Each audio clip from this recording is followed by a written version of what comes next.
ঠিক আছে ঠিক আছে বাবু, বসো না, বসো বসো। আমার নাম নয়ন। হ্যাঁ নয়ন, বসো। আচ্ছা, তো তুমি থাকো কোথায়?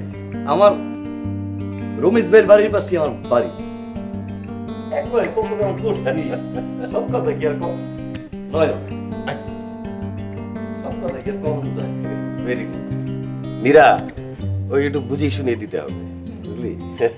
যাক আঙ্কেল, আপনার এত বড় বাড়ি দেখাশোনা করার জন্য ফাইনাল একজন কেয়ারটেকার পাওয়া গিয়েছে। হ্যাঁ, খুব দরকার ছিল, তবে একটু বুঝিয়ে শুনিয়ে দিতে হবে আর কি। তা বাবা, তুমি আগে এরকম কাজ করেছো? না কাকা, কোনো কাম কাজ করিনি, তাই এলাকা দেখাশোনা করছি। এই ক্ষেত্রে আমার অবশ্য আমার নামও আছে, চিন্তা করেন না, পুরো বাড়ি আমি দেখাশোনা করি। ঠিক আছে, হয়ে যাবে।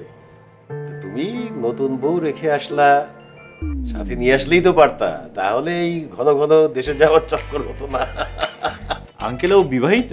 হ্যাঁ, দেখো, এই অল্প বয়সে সে বিয়ে করেছে, আর তোমাদেরকে আমি বলতে বলতে হয়রান হয়ে যাচ্ছি।